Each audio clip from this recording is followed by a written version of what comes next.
So please join me in our mission statement. Our mission is to create beloved community, awaken hearts and minds, resist injustice and act with compassion, embrace life and care for the earth. Well, speaking of the earth, is the earth able to come forward and help us light our chalice today? That would be really nice, right? Be careful of wildfires. But we light the chalice. It is the spark. It is the center of this time. And join me in our chalice lighting words. In the light of truth, in the warmth of love, we gather to seek, to sustain, and to share. Okay, yeah, I think there's a switch on the bottom of that. I learned that yeah, if that's on, I think you just push the button. Technology. The earth might explode. Okay, let's see if I can figure this out. Oh, yeah, watch. Ooh, how's that? Thank you. Thank you. Thanks for not knocking yourself off at the podium. We'll hear from Gaia later, so thank you for that, and thank you for gathering. Now, we've been singing a song for the month, and this is the last time. And so I believe everybody, unless you've never been here before, which is possible today, and you are more welcome than you can imagine, everybody mostly knows this by now, or we can just pretend and sing along. So let's rise in body and or spirit. Throw your neighbor a smile. Hello, neighbors, welcome. A pat. And let's join our communal voices in our opening hymn.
Earth Day would be Earth Day without somebody that has been around here for a minute, and that is Sandy Kurtz. And Sandy Kurtz is going to share our time for all ages, and I'm going to get you a chair if you'd like, and I got you a microphone and all the things. We'll see if we can make this work. That one's attached. Well, I got to rest. You find a rest? I got it. I just had to be meaner than you. All right. Anybody want to come up and see the pictures? You are welcome to come sit on the floor. And there you go, Sandy. I will change the slides when you wink at me. Okay. Okay. Is it on? Yeah. A little closer, maybe. Okay, thank you. Hi. Hi. Everyone, come on down if you wish. We're going to talk about we are water protectors. See this earth over here? What color is it? Blue. Why is it blue? Water. We have more water than we have land on the planet Earth, and here you are sitting on the land part, right? But we need water. Why do we need water? I can hear the answer back over here.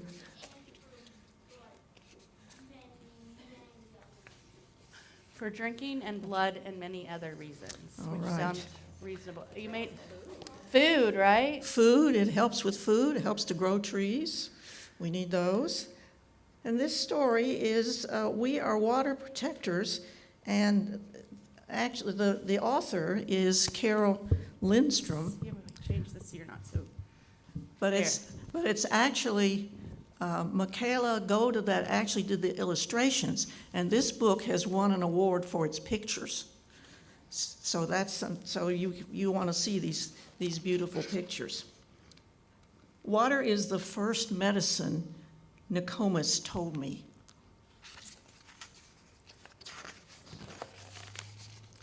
We stand with our songs and our drums. We are still here. I don't Click see the that right one. picture. Am I in the wrong place? Let's Should try. be. There. That's the right picture. All The right. river's rhythm runs through my veins, runs through my people's veins. We have water inside of us. Who knew? Ooh, that's pretty. My people all talk of a black snake that will destroy the land. Now, I don't want you to get the idea that all snakes are bad, because snakes are good. They help us in the environment. But this is a black snake.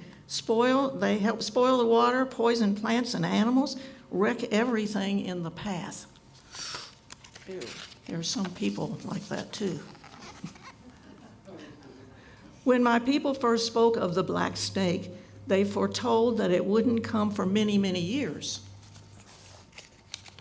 You like snakes? Now the black snake is here. Its venom burns the land, courses through the water, making it unfit to drink. Uh-oh.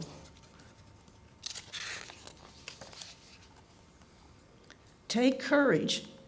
I must keep the black snake away from my village's water. I must rally my people together. To stand for the water, to stand for the land, to stand as one against the black snake.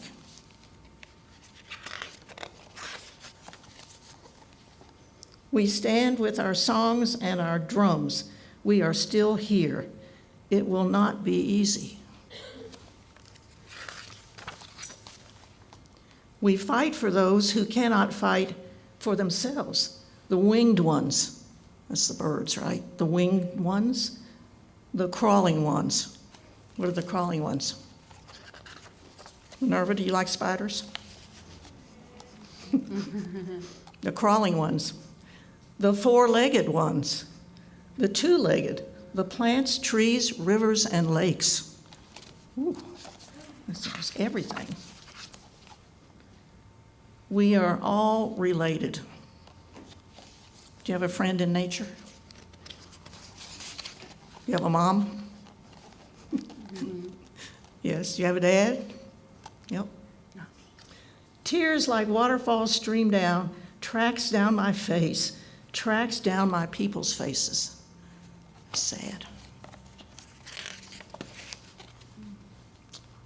Water is alive. Water remembers our ancestors who came before us, she said. This is the grandmother talking to her daughter. We stand with our song and our drums. We are still here. We are stewards of the earth. Our spirits have not been broken. We are water protectors. We stand. The black snake is in for the fight of his life. Might think orange. Oh, that's the end. Darn it, those All right. pictures are gorgeous. Yeah, the black snake is in for the fight of his life. Look at that. All get together and help save the earth, keep it clean, so we can live good lives with it too, and have all our relatives together. And you are the earth, right? We are on the earth. We are part of the earth. We're related. Well, thank you. All right, Anybody? we're done. All right, are you ready to go downstairs? No, okay, I shouldn't have asked Minerva. Nope, not ready. Well, thank you, Sandy. That was a wonderful book. We appreciate it. Yay. Any youngins who have ribbons that they would like to tie here really quickly before they go downstairs are welcome to come over and do that. If not, you're welcome to go downstairs for religious education. And let's sing them on their way.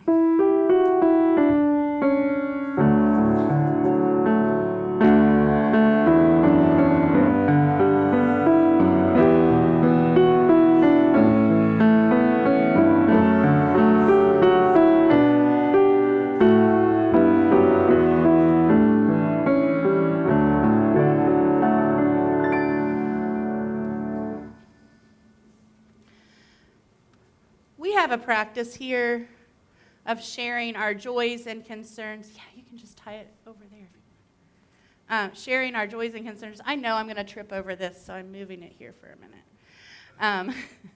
Sharing our joys and concerns by coming forward to light a candle. But as we prepare for this, I invite you, and if you didn't get all the colors you want, to take your material that you have. Sally, you need some? Okay, take your material. You can pass that around if you need some. And we are going to do something together. We're going to hold our intentions for care and love for the earth and kind of love on this material. And near the one end or the top, and you can do more if you want more, we're going to tie a knot. But before you pull the knot close, I want you to listen to what this knot is for. We have inevitably made mistakes caring for our earth. We have done things that were not good for ourselves, which is our earth. And so we have made mistakes, been imperfect, but we are a people that understand that forgiveness of ourselves is the first step. And so our first knot, we're going to tie for the wrongs we might have done to our planet. The things we might have participated in. And then you can pull that and tie the knot of forgiveness. And now you have this, so you have all kinds of options, right? Because we're going to tie a couple more knots. You can honestly tie as many knots as you want, but what we're creating is this little thing to hang in the trees, but we're going to tie another knot. And we're tying this knot for action, for participation, for doing something. And as we tighten this knot, we remember not to give up hope, and doing something always counts. And our knot for action is tightened. And before we tie this next knot, let's think about this. Let's think about how we're going to open our awareness. This last knot is for awareness. Not just awareness of injustice, but awareness of the things that are hard to listen to sometimes. Awareness enough not to have our eyes glaze over at the next piece of bad news. And so I invite you to tie this knot for not just awareness, but hopeful awareness. You have done more today to commit to the earth than many people ever even think to do, just in that moment. And now you might have a little silly thing that looks like this, like me. And we're going to invite you to specify your intention for this place, this property, this area, this part of the earth that we do have some control over. It's within our reach to take care of and nurture. And if you have a candle, something in your mind to come forward and light a candle for your joys or concerns, you can do that. But when you're done, I'll invite you to come over here, and I'll move the chair, and just tie those on this piece of twine so that all our intentions are gathered in our shared ministry, and we remember we are never alone.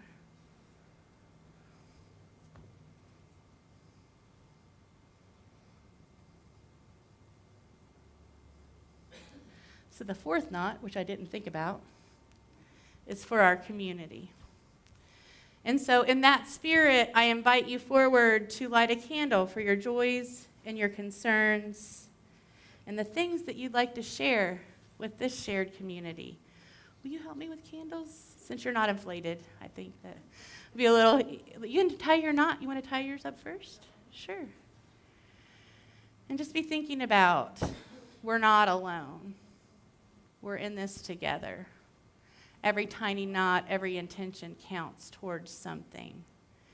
And I think the best thing it counts toward is just not giving up. So thank you all for participating in that with me. And I think it will be something joyful to look at for the next few weeks. So you're invited forward to light a candle.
Thank you, everyone, for joining in that project and knowing that some days there aren't enough candles to light or enough knots to tie in the world to comfort us and to bring us hope. We are a people of thought, insight, prayer, meditation, many practices. And within all those practices, especially in honor of our Mother Earth, may all the intentions set in both the candles and in these knots help keep our community together in hope and love for the earth. May it be so. And now, who could go an Earth Day without hearing this wonderful, inspiring, probably the first time I ever heard the Pale Blue Dot was the first, I don't know, even as a youngsterish, it made me think. What year, do you remember? No, okay. 1990, this was written. So I was like 20 and not paying much attention, so that's not bad that I didn't forget it. No. All right, so Sandy's going to read for us. Every year about this time, around Earth Day or springtime, I read this and go over it and remember it and give me reason to carry on, I guess. And I'm sure you may have heard it, but here it is. If the Earth were only a few feet in diameter, floating a few feet above a field somewhere, people would walk around it marveling at its big pools of water, its little pools, and the water flowing between the pools. People would marvel at the bumps in it, and the holes in it, and people would find the different areas on it, and they would marvel at the very thin layer of gas surrounding it, and at the water suspended in the gas.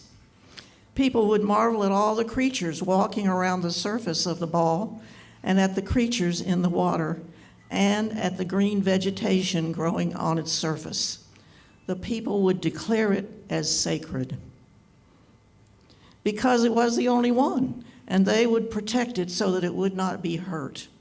The ball would be the greatest wonder known, and people would come to pray to it, to be healed, to gain its knowledge, to know its great beauty, and to defend it with their lives, because they would somehow know that their lives, their own roundness, could be nothing without it, if the earth were only a few feet in diameter.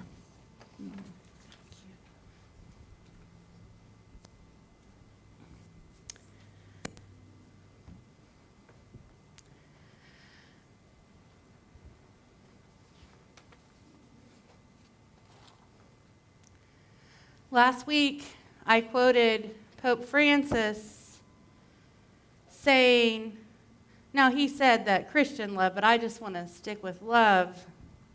Love is not a concentric expansion of interest, but love that includes everyone without exception.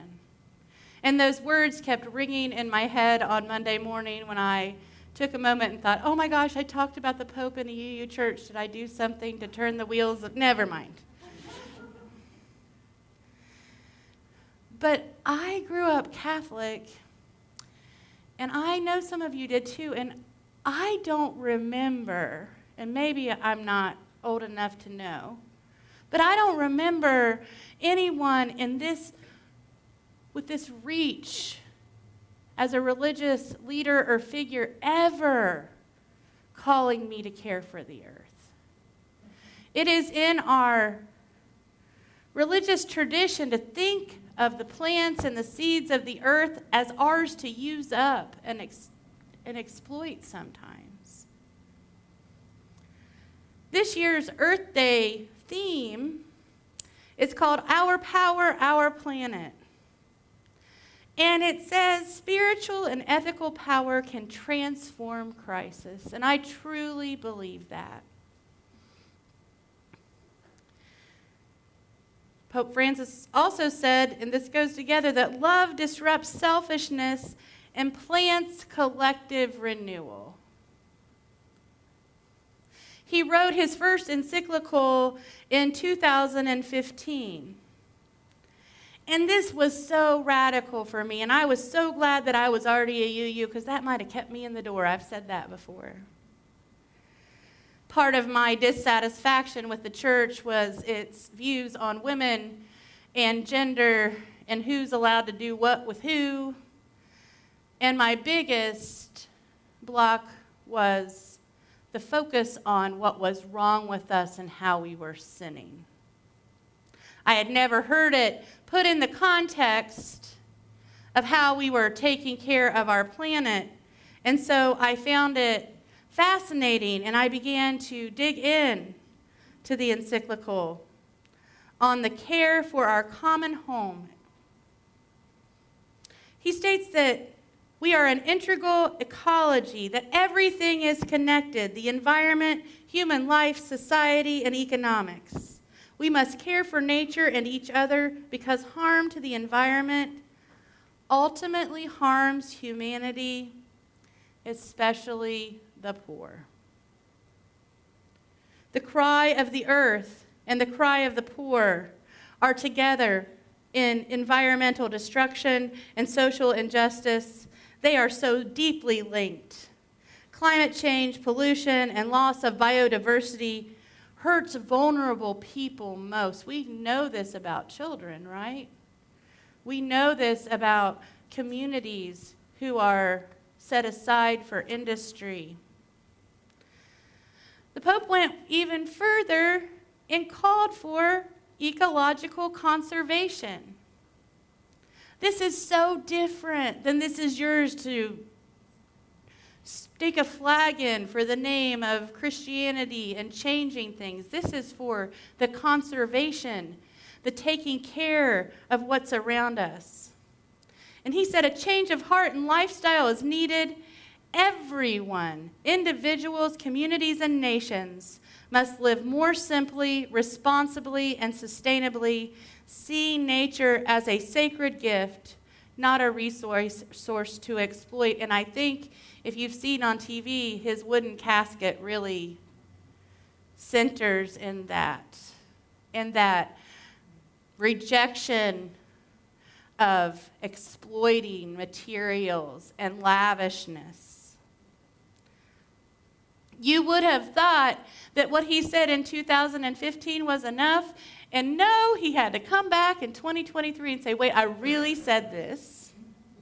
This is actual real, and you have to focus on this. And he said, urgent action on climate is needed. The climate crisis is worsening fast. Immediate political and economic and personal action is required. Again, he's repeating himself. He critiques the weak global effort of politicians. He does something different, though. He calls it out as a moral responsibility for all. And then goes on to put it in the thing I have a hard time talking about, which is in the context of structural sin. Sometimes called social sin, is where systems, like the ones we all have listed, political, economic, cultural, create and support injustice, not just individuals making bad choices, by the way. But this is a systemic, embodied practice. He quotes the Bible, which isn't surprising since he was the Pope, and I think that was smart, but he quotes this Romans 8:22. The earth herself, burdened and laid to waste, is among the most abandoned and maltreated of our poor. She groans in travail. Has anyone noticed what is missing from his words that might be a little more Unitarian Universalist? Has anybody seen the gap that I'm feeling? I'm going to read a statement and see if it gives you a hint. The climate is a common good belonging to all and meant for all. Where is he messing up? Does it belong to you? Okay. Is it yours? He's almost there, right? Like, he's doing good. He's got influence on a lot of people. We're taking a notice. We're doing well. But that structural sin he talks about is sticky, and it clings to us like the pollution in the air. It makes us over-personalize everything and judge other people who aren't environmentally woke enough sometimes. Specifically, people in areas of poverty who have their areas where they live have been treated like garbage, so there you might see more garbage on the ground, and boy, are we quick to judge that, right? Instead of bending down and picking up a piece of trash, we roll through the judgment in our head, and I think we need to change that and bend down and pick up the piece of trash. We can start here in the fellowship hall. We can read what all those recycling boxes say. I know it's a complicated test some days to know what recycling goes in what bin, but what if it was a moral act? What if it was an act of love for the earth? You know, that stickiness that clings to us, it gives us this over-personalization, this idea that it is our fault. It is our fault. Yesterday, sorry as I get my props, yesterday, we had a long day at my house. We had a long day. You hear my sin right here? Andre was building new steps for the deck. That never goes the way you think it's going to go, by the way, if anybody's tried to do any home improvement. And Andre, my husband, I love him, but he is clunky, and he makes extra knobs and sticks that stick out, and he's always doing something, and it doesn't quite look like I think it's going to look, but he was tired. We had kids all over town. We have kids today getting ready to go to Hamilton. By the way, thanks if you didn't go to Hamilton this morning and came to church. So thank you for that. It is good. But as in our tiredness, even though we had already bought groceries yesterday, I swear that imperfection came in. And I was like, why don't we order food? It's easier, right? And it was good. I'm not going to lie. It was Italian food. It was delicious. Like, it was worth it. We were tired. Big glass iced tea, some pasta, some serial killer TV, whatever you're fancy. And it came, and the doorbell rang, and it was in this. And I had been reading this daggone encyclical from the Pope all day. And this shows up at my door. We are not a perfect people.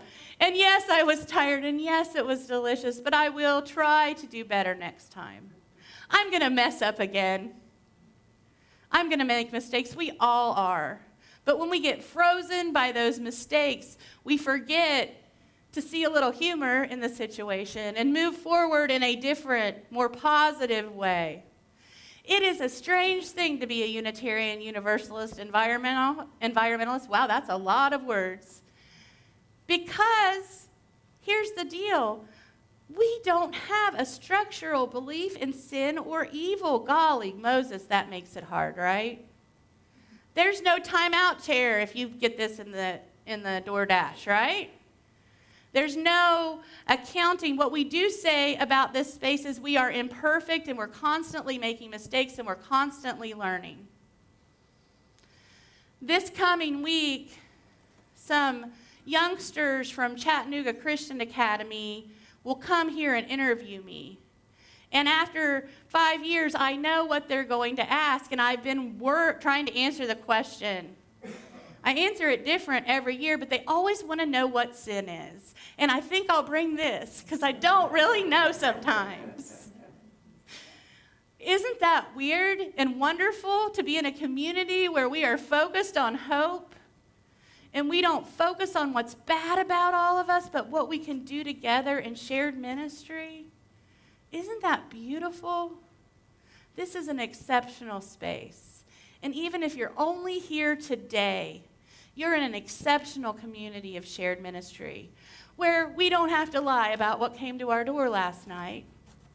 Because lying isn't that big of a deal, because we don't have this whole hierarchy of how bad our sin was that day. We have a hierarchy of how much better we're going to do the next day. And I think that's a lot more useful.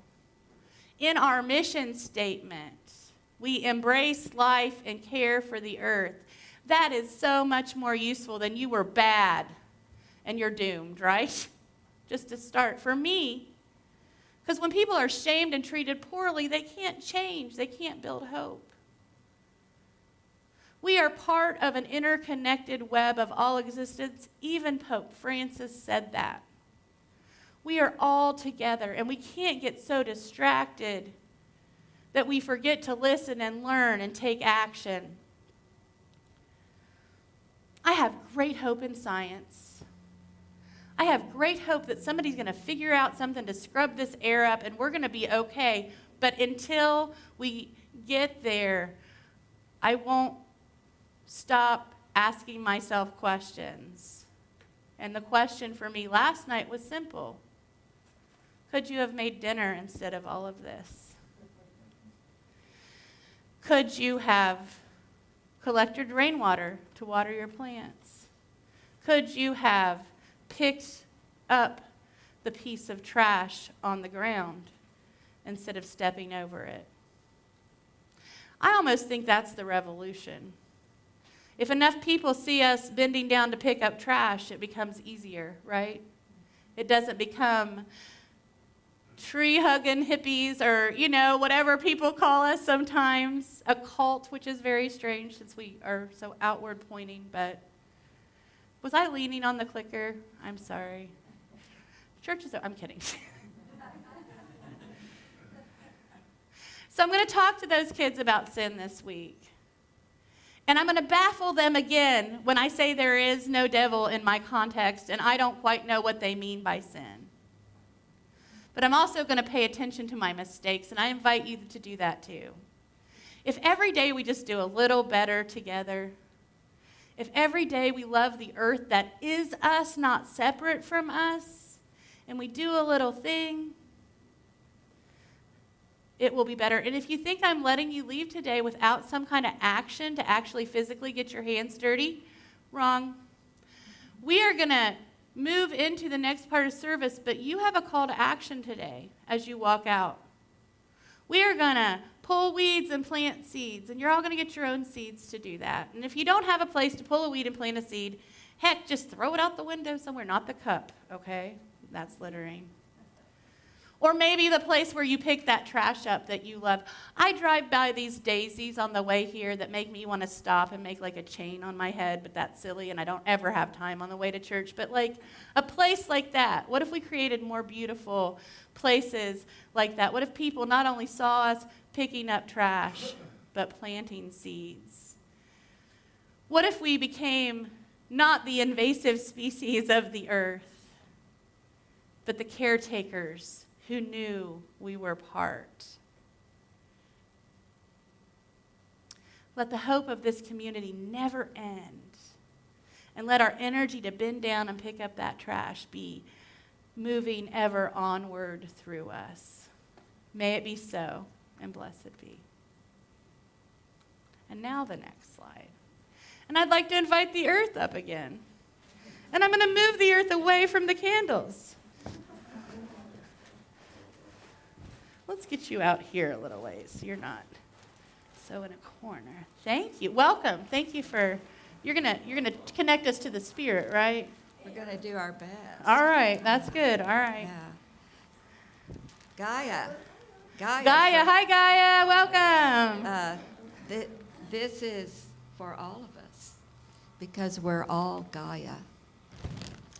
And for many of you may have already heard of James Lovelock and his theory about the earth as Gaia, a living organism that we're all part of. So it's a very different way of looking how we are on the earth, as Mandy said, not separate from it, but part of it. And I think he's a scientist, but he's also a spiritual person, because he felt that if we understand that we are Gaia, then the way that we are in the world will change. And so He wrote this paper in 1988, and it's just as relevant today as it was then. So the Gaia theory, posited by James Lovelock, is that the earth is a living organism. The rocks, the air, the oceans, all exist as a tightly coupled entity. Its evolution is a single process and not several separate processes. We are all one. It has had a profound effect on biology. It affects even Darwin's great vision, for it may no longer be sufficient to say that organisms that leave the most progeny will succeed. It may be necessary to add the proviso that they can do so only so long as they do not adversely affect the environment. So now we have a theoretical justification for diversity. DEI. For the Rousseauian richness of a humid tropical forest, and for Darwin's tangled bank. These new ecological models demonstrate that as diversity increases, so does stability and resilience. We can now rationalize the disgust we feel about the excesses of agribusiness. We have at least a reason for our anger over the heedless deletion of species, and an answer to those who say, we're just being sentimental. No longer do we have to justify the existence of humid tropical forests on the feeble grounds that they might carry plants with drugs that could cure human disease. Gaia forces us to see that they offer much more than this. Through their capacity to, I don't know if I can say this word, evapotranspire. A chemist wrote this in your defense, so yeah. I think that, Vast volumes of water vapor, they serve to keep the planet cool by wearing a sunshade of white reflecting clouds. Their replacement by cropland precipitates a disaster that is global in scale. There's more, but I'm going to let you look it up. You can find it, it's easily found. But I would like to end with this. Because we are city dwellers, we are obsessed with human problems. Even environmentalists seem more concerned about the loss of a year or so of life expectation through cancer than they are about the degradation of the natural world, mostly by deforestation and greenhouse gases. If we stop to think, we'll realize that these very things that we're not paying much attention to will kill our grandchildren. So he says, I'll give you one example of something you can do, and I think Mandy's going to give us more. Eat less beef. I think you've heard me say that before, but the raising of beef places a very large challenge to our environment. And he didn't say don't eat beef. He just said eat less beef. So if we choose to begin to create right now a world that will continue and be fit for our grandchildren, we will have exercised our part in Gaia.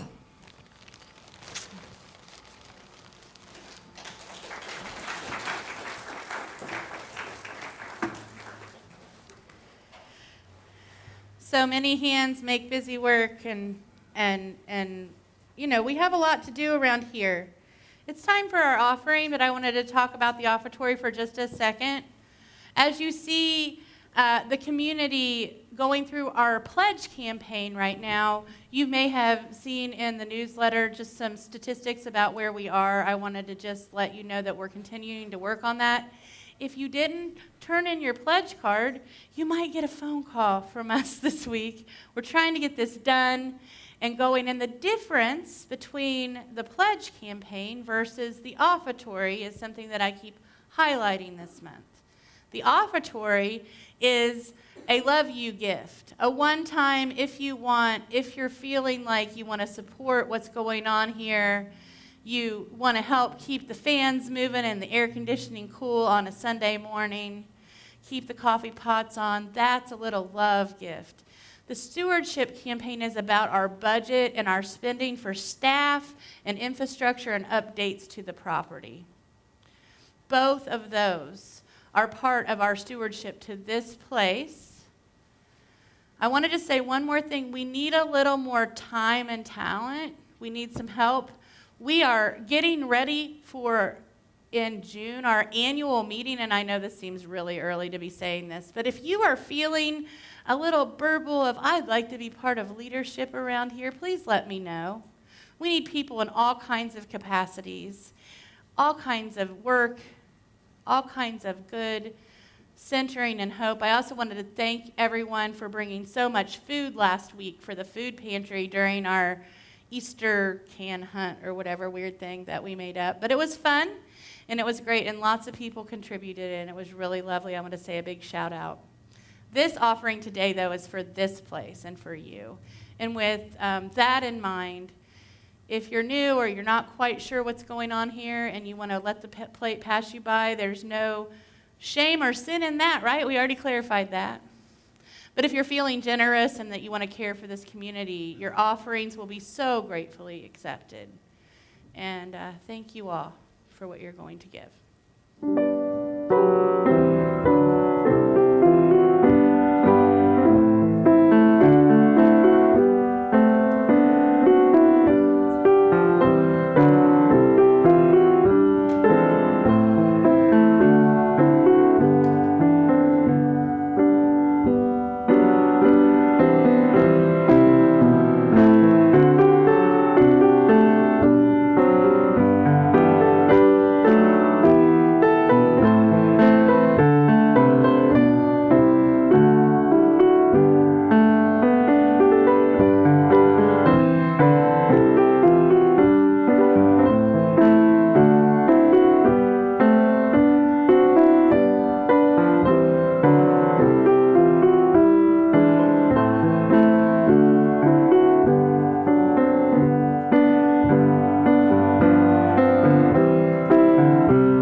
Join me in our offertory response. We give these gifts freely, committed to our mission to care, create beloved community, awaken hearts and minds, resist injustice and act with compassion, embrace life and care for the earth. To this work, we dedicate our offerings. And now, as it is tradition, and maybe the earth will dance for us, I don't know, you don't have to really, we are going to rise in body and spirit and sing the classic UU Blue Boat Home. It's a good one, so even if you don't know it, let's rise in body and spirit and sing together.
All right.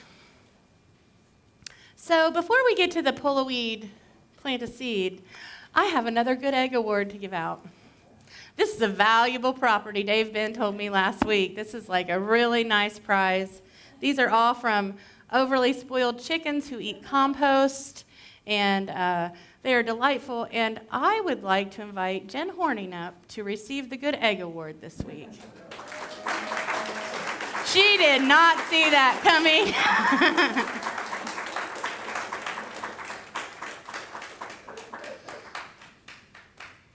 Huh. Wonder why you're up here. Hi. You're welcome.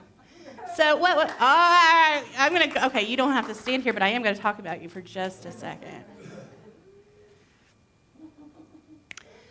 This is time for us to get to work around here. And Jen is somebody who really embodies that in so many ways. Jen got a text message from me this morning that says, I think sticks will work. You know, that's all it said, but she knew what I meant. She has been doing our slides. She cooks delicious food. She helps with all the background stuff, and she says things like, I want to be Yogi Bear. Or, no, Boo Boo Bear, not you. She's like, wait, no, I don't want to be in charge. But her commitment to this congregation and the work she puts in here is things you might not see, like the slides. Things that give me a lot more time to think through sermons. Things that create opportunities for me to go visit people, like I'm doing a meal train run tonight. I just wanted to say thank you from the bottom of my heart. I couldn't do this without her. So please, let's give her a round of applause. I really couldn't. Not only that, I'm not the only one who says that sentence. I couldn't do it without her. So thank you, Jen. And now that you've been embarrassed royally, I'm going to talk about the pull a weed, plant a seed. And I think it's in our order of service. Is that correct? Okay. Let's see what we got here in the order of service we have all kinds of ideas in here. A green one from Sandy that gives us some ideas of some green actions. Look at this number 2. There's no number 1 because you're number 1, all of you. There's lots of number 2s. Huh. Sign up with EPB for a block of green power. Start recycling or recycle more. I put a recycling bag in my car, and I still hope that I use it, but there's my little guilt trip, is like dumping all the trash out of my car. Eat less meat, period. Eat more locally sourced things. I think planting native trees. You can look at all this. The number 4 one, my beloved thinks that I'm annoying because I was raised in a place where you didn't go any place unless you had 3 reasons to go, or 3 errands to run. You could start thinking of it that way. Gather your errands up, schedule them on the same day so you're reducing your carbon footprint. Take shorter showers. I have teenagers. We're working on it in my house. I think the number 14 is important too. We've been making a lot of calls and pleading for help, but we can't let all the other things going on right now distract us from how important environmental justice is. So your other handout is a weed and seed. And here's some ideas. You can go to this little, what are these called? QR codes? And you can get some pictures of what these things are. If you would like to pull privet or kudzu or Japanese honeysuckle, there are many options on this property. You could go to town. But really think about taking some intentional time. I was joking about throwing it out. I mean, if you don't have any other time, it'll work. But take 15 intentional minutes this week and actually pull up some invasive species and plant some seeds. Wow, it would be pretty around here if we all did that, right? It would be amazing. We're not helpless. It's not hopeless. We're not bad. It's not over. We got this. We got this. It is so easy to leave an Earth Day service or something feeling like we are not enough. but together we are. And everything we do together makes us enough. Don't let the news fool you. Fill your brains with information. Find the sources of truth. And if that is too overwhelming, I know that you can find some honeysuckle somewhere and yank it up, because it's kind of like, feels good to pull that up. It's a long vine that keeps coming, and throw some seeds there. And take that metaphor into other parts of your life. And continue to know that hope is real as the seeds that you will have in your hand. And that you're not alone in this. We have it together. So that is what we're going to do now. As we leave, I'm going to take this out. That way, if you want to just touch it again, just reconnect with this, grab your seeds, go out into the world to plant and take care of the earth, and love people, and do good, and lean into that 24/7 value system and Unitarian Universalism out in the world. It will help you smile when things are yucky, I promise. All right, now I've lost the clicker. Yeah. Let's see, I think it's our time to extinguish our chalice. Either one of you, I see, there you come, Sandy. Look at that last line, and share with all the world. So let's read this and then just give that last line like a big voice. Are we ready? We extinguish this flame, but keep the light of truth, the warmth of community, and the fire of commitment. These we carry in our hearts and share with all the world. And now it's time for announcements. Anybody? Cooler? Oh, we have a microphone even. Pretty fun. Hi. Another person who works in the background. I just got really weird song requests from your minister, so be nice to him. John Mowbray, he, him, on behalf of the Stewardship Committee. Not to belabor the point, but 80% of the church's revenue that goes to everything that happens around here comes from pledges, so it's incredibly important. If you have questions about how you can pledge, I'll be standing outside by where we have the pledge cards. So, and if you have questions, please see me. The pledge cards are bright pink. You can't miss them. Yes. And they go in a blue box, which you can't miss. Or you can hand it to John or me or somebody in the office. Yeah. Thank you. Okay, thanks. Yay! I'm sorry. Hi again. Hi again. Jen, she, her. I have a few things for you today. First, we did the Gather and Give fundraiser in the month of March, and the first dinner is happening this coming weekend. The second dinner is happening the weekend after that, May 10th, and there are still 2 spaces available. This is at Gail Odier's house. She is a fantastic cook and an all-around fun person. It's $30 per person. It's Americana, so American-style comfort food. If you are interested in that dinner, I have the sign-up right here. You can come up and talk to me after. A reminder that the Books and Beyond Book Club is meeting on June 1st at 12:30 p.m. We'll be meeting downstairs this time, and we are reading The Immortal Life of Henrietta Lacks by Rebecca Skloot. The sign-up is out on that table right under our events board. If you would be interested, there's also a QR code where you can go and find some used copies online. They're about $4 a piece. We have, if you'll note up there, on May 11th, which is Mother's Day, we are having our donor appreciation luncheon to conclude the stewardship campaign. So if you have pledged for the 25-26 fiscal year to UCC, you're invited to a nacho bar lunch. It will be plenty of options for everybody. You'll get to build your own nachos. So carnivores, vegans, gluten-free, everybody's going to have Everyone loves plenty. nachos. I know. Right? So it's also Mother's Day. So if you were planning on taking somebody out to brunch, bring them here, right? How easy. But go ahead and pledge first. And then next week, we are having the Sacred Hearth Circle is having our third annual May Day celebration. And that'll be right after service, probably about 12:30. We'll be out in the playground area. We will have a lemonade potion making station. We'll have some games. We'll have cookies. We will have, we're going to make some flower crowns and other activities. It's really fun for kids. You can bring people who do not attend church here. Feel free to invite anybody that you want. We will be doing the maypole dance. We're going to have some drums.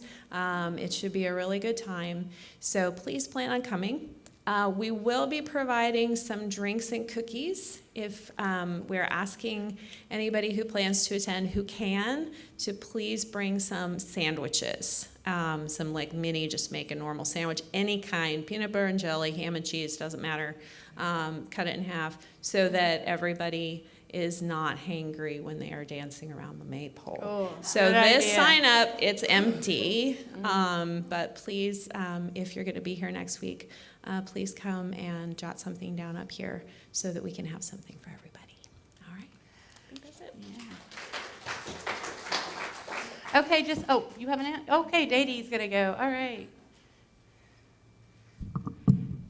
I'm Dee, she, her, whatever. And I call her whatever a lot. And I'm up here representing the nominating committee. I know Mandy alluded earlier to the fact that we need leadership in this church. And the nominating committee is looking for a few good leaders. And there are even positions on the board of trustees. And that's a really good job. And Roger, you've been on the board of trustees. You can speak to that, can't you? I have. Would you like to be on it again? Let's see. But you can talk to me, you can talk to Mandy, you can talk to the other members of the nominating committee, Christian Horvath and Rich Dwyer. They're not here today, but I'm sure they'd be happy to talk to you and tell you all about what being a leader in this church is all about. And we look forward to talking to you and guiding you through the process. Thank you. Thank you. Yeah. And if you don't know, the way this works in this place is we make recommendations to the nominating committee for positions. It's never my job or the board's job to handpick all the people. There's an education process and an invitation. It's not just you're in. And, for board positions, you need to have been around for a little while. This is a complex time in the world, and the work of the board is so critical in this church. Anybody on the board? I only see a couple of. Judy, stand up, you two. Oh, we have our president and our incoming. And the work that they do is phenomenal. And it's very, very, sexy, bylaws and just budgets and spending money. But they work so very hard for this place. And we need help and support doing that. So there will be no coffee hour this week. On Wednesday, it is a 5th Wednesday, so we take a little break. And next week in May Day, I'm going to talk about my trip to Ireland and sacred geometry, and it'll roll right into the May Day celebration. And then on the Flower Communion Mother's Day thing, in case you don't know what that means, we bring a flower and we create a communal bouquet together, and then we take a different flower home with us. It's kind of a sweet celebration of Mother's Day and mothering and mother spirits and all those things. Our service is ended. Thank you all so deeply for being here today. May your service in the world be a joy, and have a great time weeding and seeding to help change the world.